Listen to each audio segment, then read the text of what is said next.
नमस्ते स्टूडेंट्स, तो हमने 1.1 एक्सरसाइज खत्म कर दिया। आज 1.2 करने वाले हैं, बट हम थोड़ा बहुत रिवीजन करेंगे। एक्चुअली लास्ट लेक्चर में शायद थोड़ा कुछ रह गया था बताना, वो मैं आपको इस लेक्चर में बता देती हूँ। तो लेट्स गेट स्टार्टेड। देखो, रियल नंबर्स के दो टाइप्स होते हैं, एक है रैशनल नंबर, दूसरा है इरेशनल नंबर।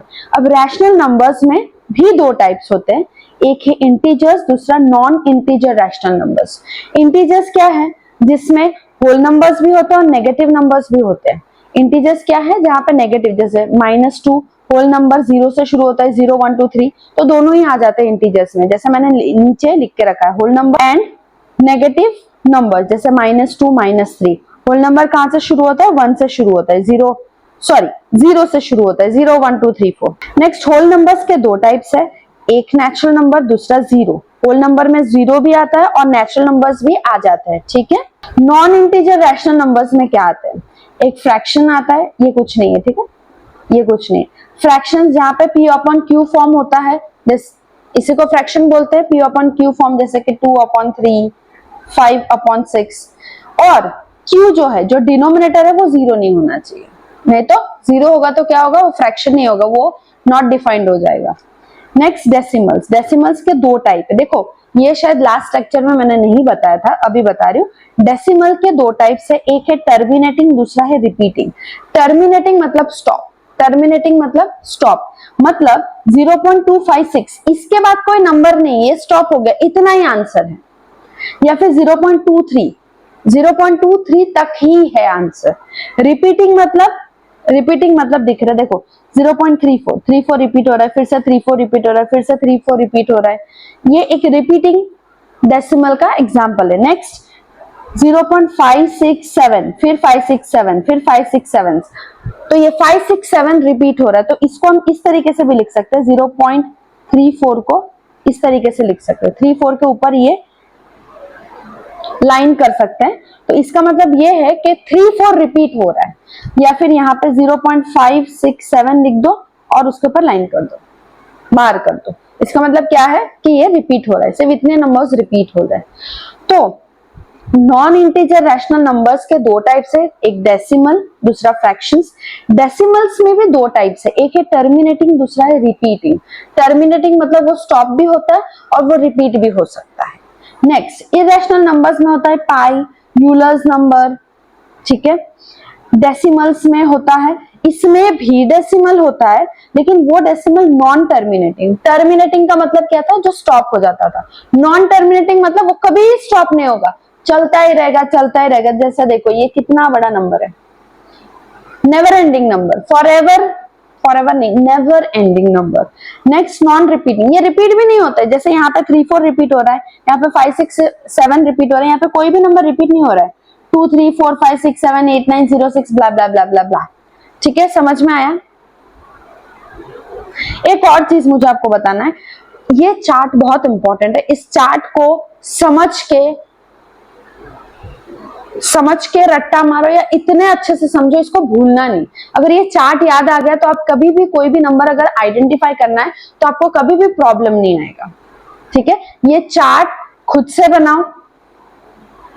और मैंने पहले मैं बताना भूल गई कि आप एक नोटबुक और पेन ले लो और ये चार्ट का स्क्रीनशॉट ले लो, या वीडियो को पॉज करो, अभी ये चार्ट लिख लो और लिख के दिमाग में बिठा लो। इसको 5 से 6 बार इस चार्ट को प्रैक्टिस करो, मेरी बात मानो, 5 से 6 बार इसे प्रैक्टिस करो, समझ के, रट्टा नहीं मानना है कुछ, और उसको फिर दिमाग में सेट कर दो।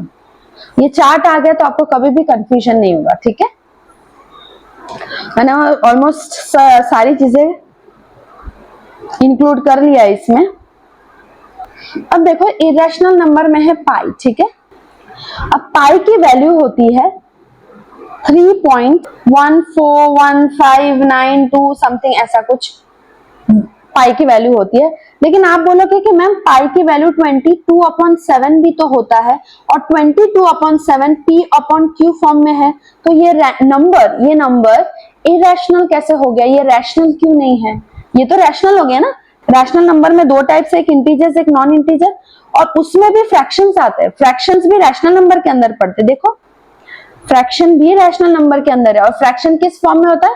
p अपॉन q फॉर्म में होता है। तो पाई तो रैशनल नंबर होना चाहिए। ये तो कंफ्यूजन हो गया कि पाई इरेशनल है या रैशनल है।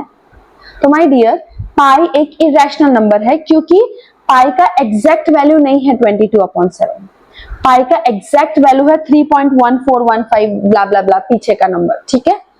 तो इसलिए इसका ये जो 22/7 है ये एक अप्रोक्सीमेट वैल्यू है। ये आपके सम्स या आप कभी भी सॉल्व करने जाते हो उस चीज को इजी करने के लिए यूज होता है, बट ये एग्जैक्ट वैल्यू नहीं है।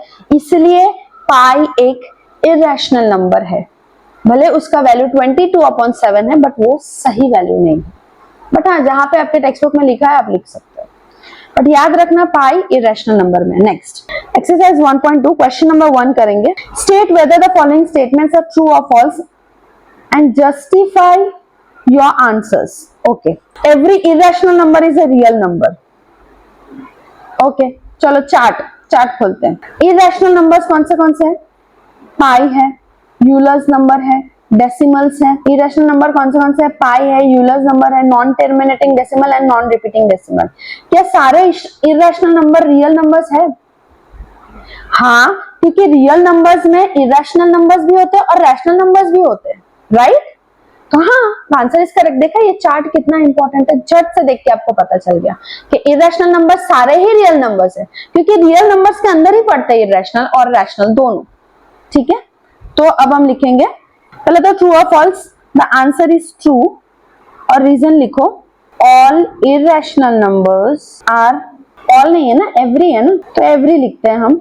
Answer is true, every irrational number is a real number as we can put it on a number line। हम नंबर लाइन पे irrational नंबर लिख सकते हैं, ठीक है। ये रीजन आप लिख सकते हो।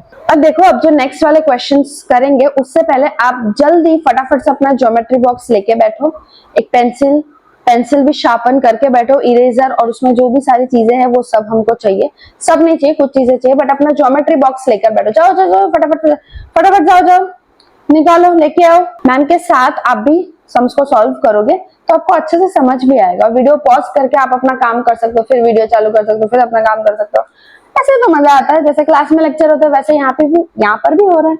चलो next, every point on the number line is of the form root m where m is a natural number. Question क्या बताया, पहले क्वेश्चन समझो। एक नंबर लाइन है, ठीक है, उस नंबर लाइन पे कौन से पॉइंट्स होते हैं? 0 होता है, 1 2 3 -1 -2 -3, ऐसे सारे नंबर्स होते हैं। तो यहाँ पे क्या लिखा है कि एवरी पॉइंट, हर एक पॉइंट जो नंबर लाइन पे होता है वो रूट m के फॉर्म में है। क्या आपको कोई रूट m के फॉर्म में सारे पॉइंट्स दिख रहे हैं? नहीं दिख रहा है ना, नहीं, आंसर इज फॉल्स। और m एक नेचुरल नंबर है, नो, सारे पॉइंट्स रूट m के फॉर्म में तो नहीं होते। तो पहले इतना सेंटेंस ही फॉल्स, तो बाकी का फॉल्स ही होगा। तो लिखो false, every point on the number line is not only of the form root m। सिर्फ सॉरी, रूट 2 क्यों लिख दिया मैंने, रूट m है ये, ठीक है, रूट m, सिर्फ रूट m के फॉर्म में सारे पॉइंट्स थोड़ी है। Comma where m is a natural number, where m is a natural number, ठीक है। नंबर कट करके यहाँ पे लिख रही हूँ नंबर। एग्जाम्पल दे दो, जैसे एग्जाम्पल है पाई भी हो सकता है नंबर लाइन पे, 2/3 भी हो सकता है, कॉमा -6 भी हो सकता है। ये सारे पॉइंट्स रूट m के फॉर्म में नहीं है। समझ में आया? इजी क्वेश्चन था। चलो नेक्स्ट, अब देखो, every real number is an irrational number. फिर से चार्ट देखते हैं, याद है? मैं अभी तो आपसे एक्सपेक्ट नहीं करूंगी क्योंकि मैंने इस लेक्चर में आपको चार्ट बताया। कोई बात नहीं, नेक्स्ट लेक्चर में आपका चार्ट एकदम मस्त हो जाना चाहिए, यहाँ पे चला जाना चाहिए चार्ट, ठीक है। तो क्या लिखा है कि every real number irrational number है। क्या सारे रियल नंबर्स में सब कुछ पड़ता है? रियल नंबर्स में सब कुछ आता है, जो भी आपको इसमें दिख रहा है वो सब कुछ आ रहा है। और इरेशनल नंबर में सिर्फ इतनी चीजें हैं। क्या सारे रियल नंबर्स सारे इरेशनल होते हैं? नहीं ना, क्योंकि रियल नंबर्स में रैशनल नंबर्स भी होते हैं, उसमें इंटीजर्स भी होते हैं, नॉन इंटीजर रैशनल नंबर्स भी होते हैं। तो सारे रियल नंबर्स इरेशनल नंबर्स नहीं होते। तो answer is false. Comma, every real number is not an irrational number. ठीक है, हर एक रियल नंबर इरेशनल नंबर नहीं है। फॉर एग्जाम्पल रियल नंबर का एग्जाम्पल बताओ, 0, -1, 0.23, ये सारे जो भी इरेशनल नंबर नहीं है वो सारे एग्जाम्पल्स यहाँ पे लिख सकते हो। ठीक है, समझ में आया? चार्ट बहुत इंपॉर्टेंट है, अगर आपको समझ में आया वेरी गुड, अगर आपको नहीं समझ में आया तो क्या करना है, वीडियो को पॉज करो, चार्ट को देखो, समझो, लर्न करो, 5 बार चार्ट को लिखो, उसके बाद फिर से वीडियो को चालू करके आगे का करो। तो आपको जब चार्ट देख लोगे तो जैसे ही 1.2 एक्सरसाइज खोलोगे आपको इजीली उसके मोस्ट ऑफ क्वेश्चंस आ जाएंगे। ठीक है, बस चार्ट लर्न करने की जरूरत है। नेक्स्ट क्वेश्चन है, are the square roots of all positive integers irrational?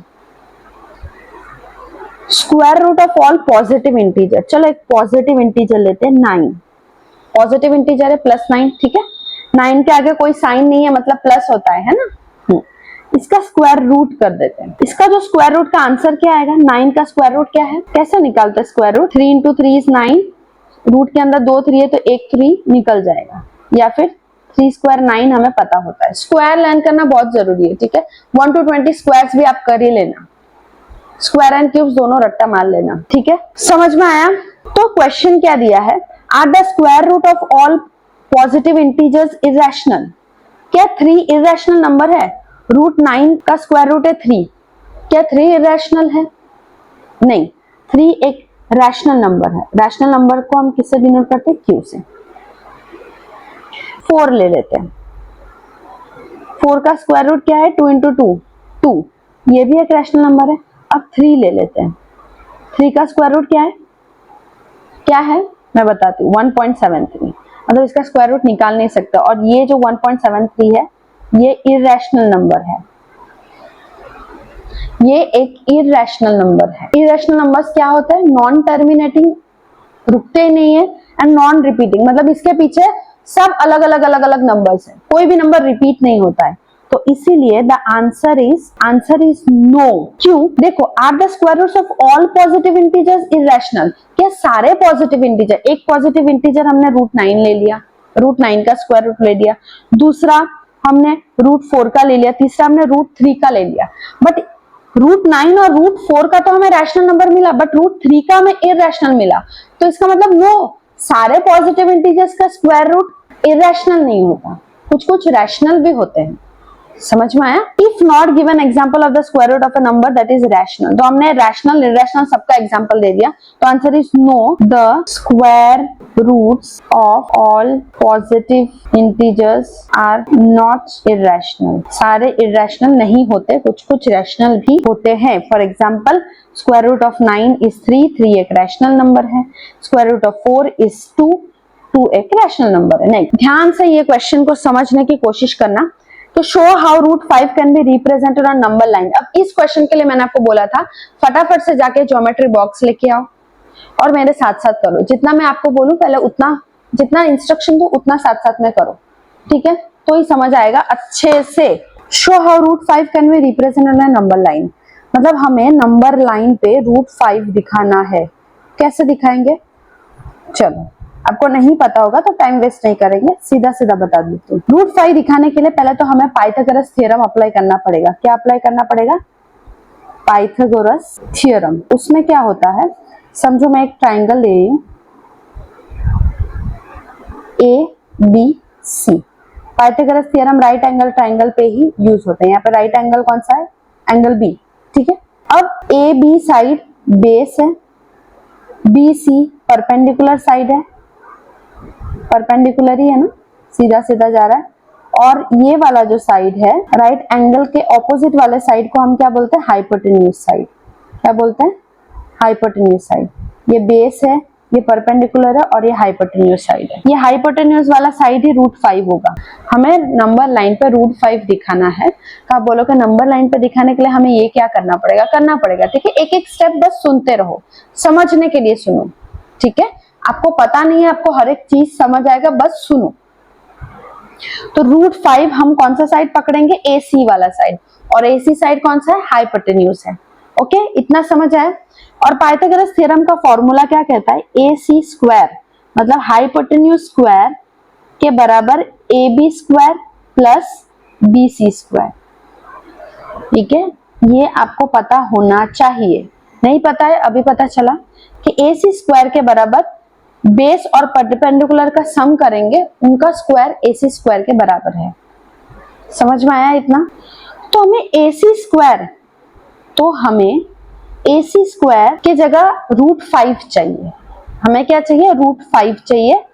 तो हम ए बी और बी सी की जगह कौन से नंबर्स रखेंगे, तो हमें √5 मिलेगा। सोचो, मैं बता देती हूँ, अगर हमें ए सी स्क्वायर की जगह √5 चाहिए, ये तो हमें इतना हमें पता है, हमें निकालना है, हमें कैलकुलेट करना है कि ए बी और बी सी क्या हो सकता है। ठीक है, तो ए बी को हम रख सकते हैं 2 स्क्वायर एंड बी सी को हम रख सकते हैं 1 स्क्वायर। 2 स्क्वायर कितना होता है 4, 1 स्क्वायर कितना होता है 1, 4 + 1 5, तो ए सी स्क्वायर इक्वल टू 5 आ गया। देखो यहाँ पे ही सॉल्व करके बताते हैं। 2 स्क्वायर कितना हो गया 4, 1 स्क्वायर कितना होता है 1, तो 4 + 1 5 होता है। ठीक है, 1 दैट इज इक्वल टू 5, तो ए सी स्क्वायर होता है 5, तो ए सी अगर हमें निकालना है तो √5। ठीक है, इस तरीके से ए सी √5 आ गया। ठीक है, √5 तो दिया हुआ था, तो हमारा 2 स्क्वायर और 1 स्क्वायर बराबर है। हमने ये कैलकुलेशन क्यों किया माय डियर, हमने इतना बड़ा कैलकुलेशन इसलिए किया, जो हमें √5 दिया है ना, इसके वजह हमने 2 स्क्वायर + 1 स्क्वायर लिखा, ये करेक्ट है कि नहीं? मतलब 2 स्क्वायर 4 आ गया, 1 स्क्वायर 1 आ गया, और 4 + 1 5, ए सी इक्वल टू √5। मतलब हम ए बी के जगह पे 2 लिखेंगे और बी सी की जगह पे 1 यूनिट का डिस्टेंस रखेंगे। ए बी स्क्वायर 2 स्क्वायर है ना, तो ए बी कितना होगा, अगर A B square equal to 2 square है, तो A B square equal to 2 square is 4, तो A B equal to √4, A B equal to √4 मतलब 2 × 2, ए बी इक्वल टू 2। इस तरीके से ए बी 2 होगा। और similarly B C square 1 square है, तो बी सी इक्वल टू 1 होगा, 1 यूनिट होगा। इतना समझ आया? ठीक है, ए बी हमने निकाल लिया और बी सी हमने निकाल लिया।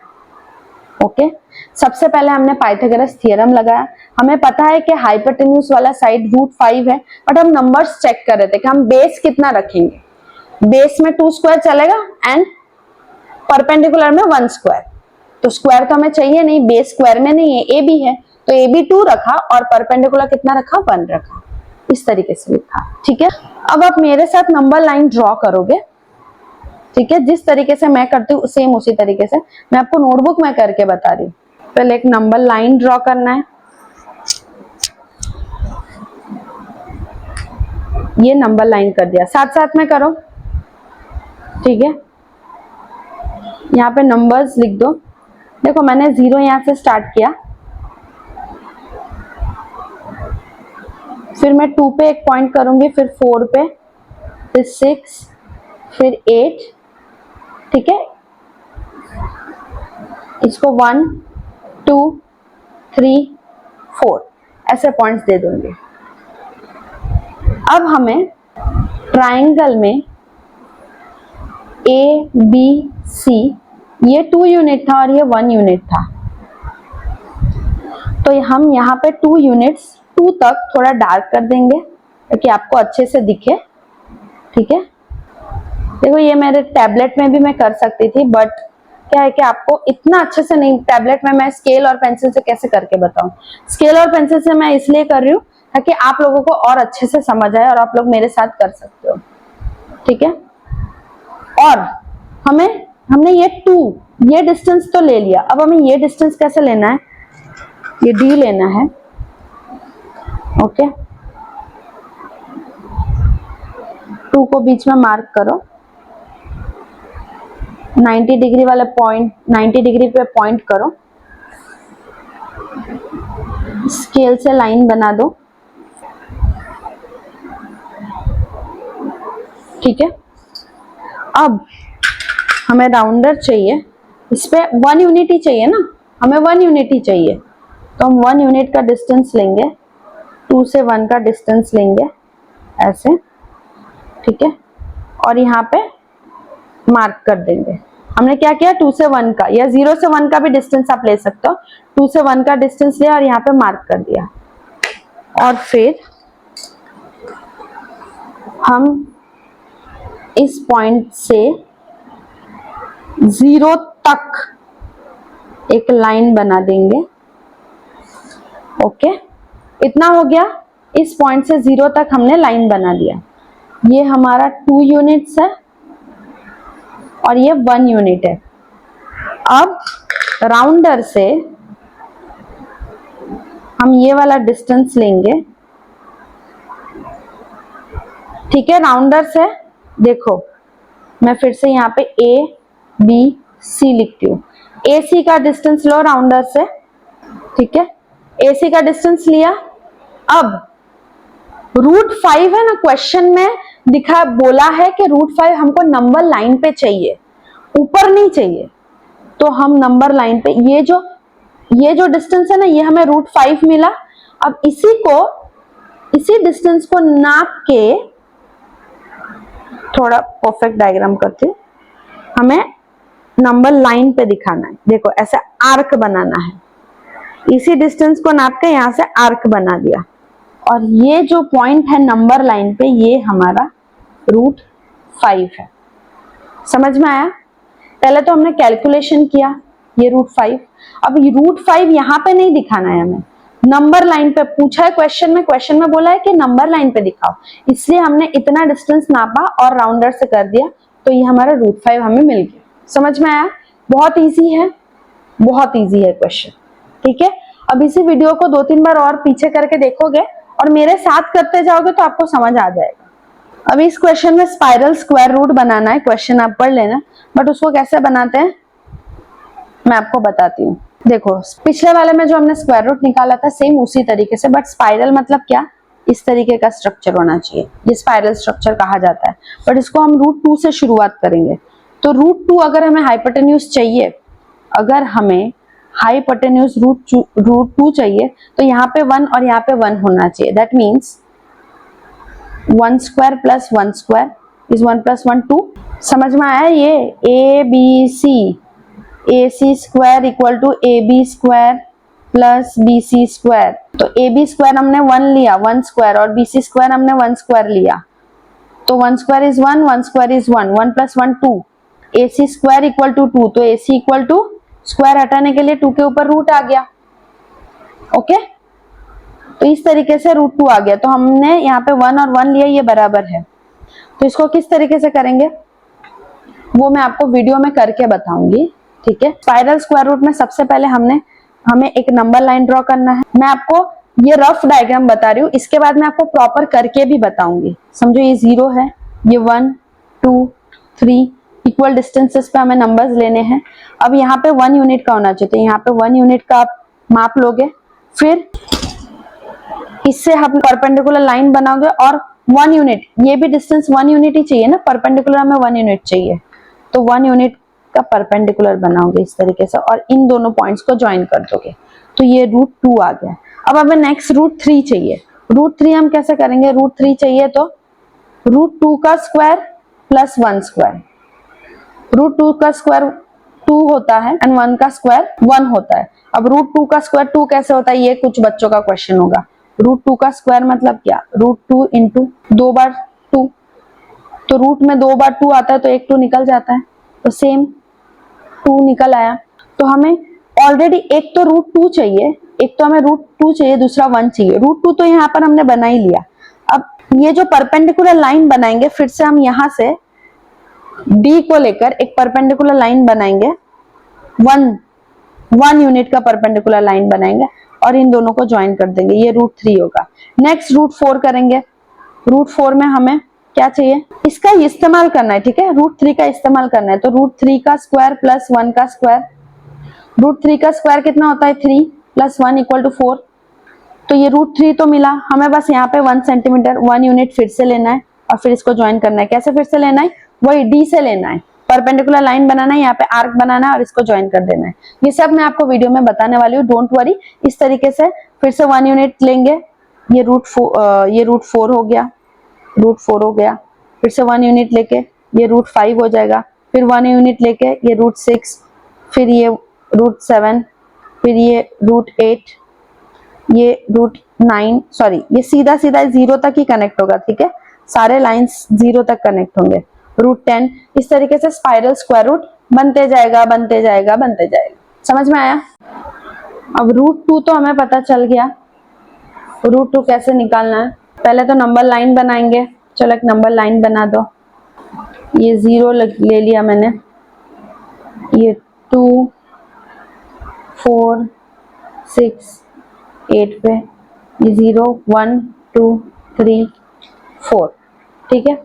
अब रूट 2 के लिए यहाँ पे हमें 1 यूनिट थोड़ा डार्क करते हैं और यहाँ पे सिमिलर तरीके से डी से परपेंडिकुलर लाइन बनाएंगे।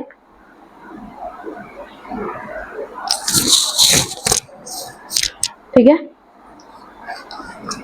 1 से इस पॉइंट को ज्वाइन कर दो।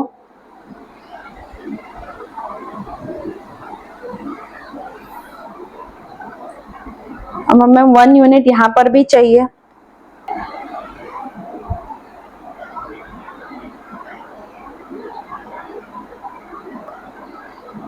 इस तरीके से आर्क बना लो 1 यूनिट पे और इसे ज्वाइन कर दो और इसे ज्वाइन कर दो। तो हमें ये 1 यूनिट मिला, ये भी 1 यूनिट और ये रूट 2, ठीक है। अब रूट 3, रूट 2 का स्क्वायर प्लस 1 स्क्वायर, रूट 2 का स्क्वायर कितना होता है 2 + 1 दैट इज इक्वल टू 3। तो रूट 2 तो है ही यहाँ पर। अब हमें 1 यूनिट का यहाँ पे डिस्टेंस चाहिए, परपेंडिकुलर लाइन। सेम यहाँ पे ये पॉइंट पे, ये पॉइंट से, सेंटर पॉइंट से परपेंडिकुलर लाइन बना लो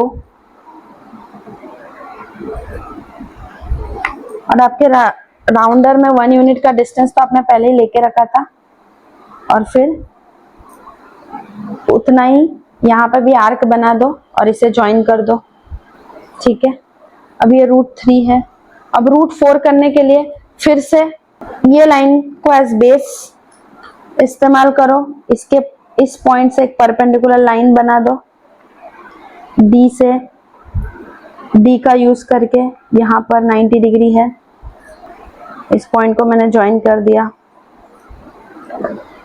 अब मेरे राउंडर पे है ही 1 सेंटीमीटर का डिस्टेंस, 1 सेंटीमीटर या जो भी आपने 1 यूनिट लिया, ये वाला, ये फिर हमने इसे ज्वाइन कर दिया। ये रूट 4 हो गया।